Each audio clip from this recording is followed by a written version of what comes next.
Hello दोस्तों, ये ECG का सेकंड सेगमेंट है। पहले सेगमेंट में हमने उसके बेसिक्स को देखा। हमने देखा कि क्या क्या चीज़ें इंपॉर्टेंट हैं जो ईसीजी को समझने में हेल्पफुल हो सकती हैं। ये सेकंड सेगमेंट है, सेकंड पार्ट है। इस वीडियो में हम बात करेंगे कि जो एबनॉर्मलिटीज़ या जो पैथोलॉजी है किसी भी हार्ट में, वो क्या चेंजेस शो करेगा ईसीजी में। तो चलते हैं, वीडियो को स्टार्ट करते हैं and stay tuned. Hello everyone, तो ये रहा हमारे सामने ईसीजी का एक नॉर्मल ईसीजी का पेपर। इस पेपर में हम देख पा रहे हैं कि हमारे पास 3 लिम्ब लीड्स हैं, फिर 3 ऑगमेंटेड लीड्स हैं और उसके बाद 6 चेस्ट लीड्स होते हैं। इन सब के अलावा हमारे पास एक्स्ट्रा एक लीड का स्ट्रिप होता है जिसे हम कहते हैं रिदम स्ट्रिप। ओके, इसे हम कहते हैं रिदम स्ट्रिप क्योंकि इसका यूज़ हम करते हैं रिदम, रेट एक्सेट्रा इन सबको कैलकुलेट करने के लिए।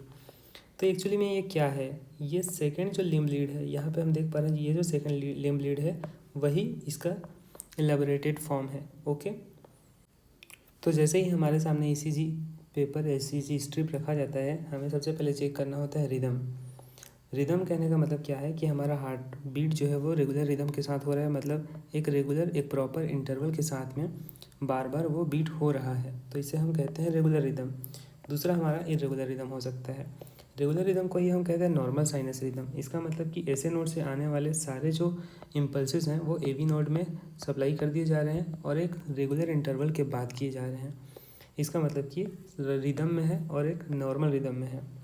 ठीक है, तो रिदम अगर रेगुलर है, इसका मतलब क्या है कि जो पी वेव होगा वो always followed by QRS complex होगा and later on we will find T wave.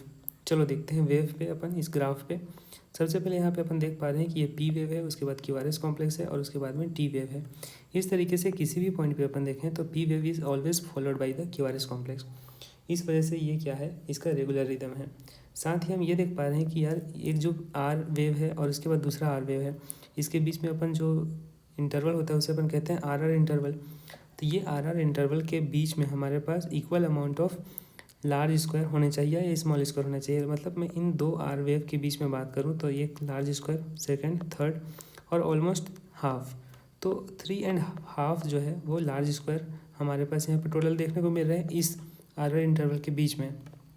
अगर मैं दूसरे आर आर इंटरवल की बात करूँ यहाँ पे, तो सेम 3 लार्ज स्क्वायर और उसके बाद हाफ।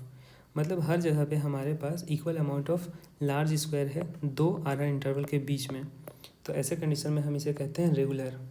ठीक है, जो दूसरा रिदम है वो हमारा है इरेगुलर रिदम। तो इरेगुलर रिदम हमारे पास दो प्रकार के हो सकते हैं। सबसे पहला है रेगुलरली इरेगुलर, दूसरा है इरेगुलरली इरेगुलर। सबसे पहले देखते हैं कि रेगुलरली इरेगुलर का मतलब क्या है। रेगुलरली इरेगुलर, तो सबसे पहले ये तो इरेगुलर है, इसका मतलब क्या है कि पी वेव जो है वो हमेशा क्यूआरएस कॉम्प्लेक्स के द्वारा फॉलो नहीं किया जाएगा।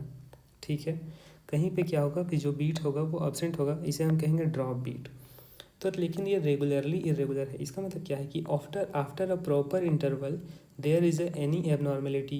ठीक है, जैसे अपन देख पा रहे हैं कि ये ईसीजी का ये पार्ट, फिर दूसरा ये पार्ट, फिर तीसरा ये पार्ट, फिर चौथा ये पार्ट होना चाहिए था लेकिन ये है मिस। तो फिर ये 3 नॉर्मल हैं, फिर चौथा जो है वो एबनॉर्मल है। इस तरीके से आगे फिर से इसमें 3 हम लोग को नॉर्मल मिलेंगे और जो एक होगा वो एबनॉर्मल मिलेगा।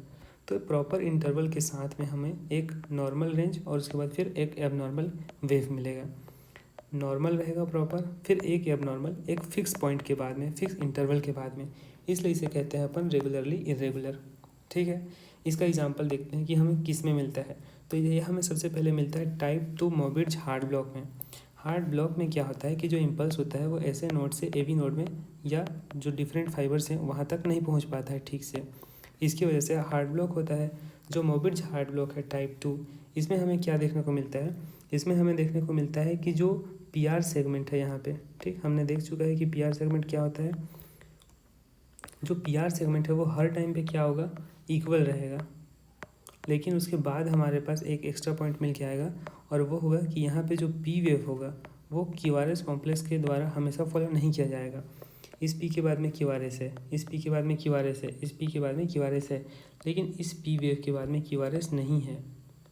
ठीक, पी वेव के बाद में क्यूआरएस नहीं है, लेकिन साथ ही साथ में जो बाकी पी वेव है वो क्यूआरएस से फॉलोड किए जा रहे हैं और पीआर सेगमेंट जो है वो उन सब के बीच में इक्वल है।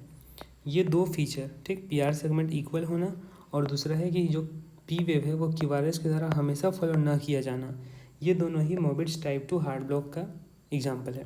इसे हम और अच्छे से देखेंगे जब हम टैकीकार्डिया ब्रेडीकार्डिया की बात करेंगे आगे आने वाले स्लाइड्स में। तो यहाँ पे सेकंड डिग्री हार्ट ब्लॉक होता है, उसके दो टाइप होते हैं, फर्स्ट और टू। जो फर्स्ट और टू है, तो जो टू है वो है अपना टाइप 2 मोपेज हार्ट ब्लॉक, और उसमें ही हमें देखने को मिलता है regularly irregular heart block, irregularly irregular rhythm. जो सेकंड टाइप है इरेगुलरली इरेगुलर, इसका मतलब क्या है कि इरेगुलर तो है, इसका मतलब P is not always followed by the QRS wave. Irregularly का मतलब क्या है कि हमारे पास प्रॉपर इंटरवल नहीं होगा, इम्प्रॉपर चलेगा, उसके बाद हमें कुछ चेंजेस दिखेंगे।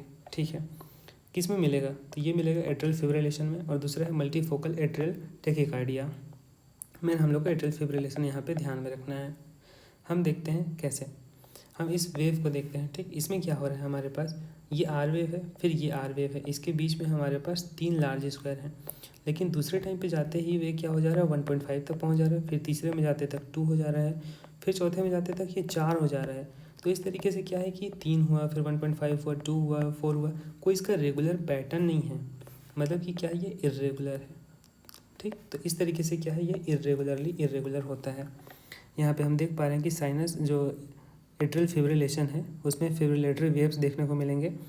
इन दोनों वेव्स में क्या डिफरेंस है? दोनों में डिफरेंस ये है यार कि यहाँ पे जो पी वेव है वो बहुत छोटा है, लगभग नेग्लिजिबल है, नहीं के बराबर है, बस सीधा QRS complex QRS complex QRS complex मिलते जा रहे हैं अपन को। लेकिन इस वाले वेव में, इस वाले में क्या है कि कहीं कहीं पे अपन देखें तो पी वेव प्रेजेंट है, वो भी नेग्लिजिबल ही है। ठीक, ये जो आपको दिखाई दे रहा है वो एक्चुअल में टी वेव है जो क्यूआरएस कॉम्प्लेक्स के बाद में आ रहा है। तो एट्रियल फिब्रिलेशन का कॉज क्या होता है, किस वजह से पी वेव नहीं मिलता है, ये हम आगे आने वाले स्लाइड्स में डिस्कस करेंगे। तो हमने देख लिया रिदम। रिदम क्या होता है कि 2 टाइप का होता है, रेगुलर होता है और इरेगुलर होता है। इरेगुलर में भी रेगुलरली इरेगुलर होता है या तो फिर इरेगुलरली इरेगुलर होता है। ओके।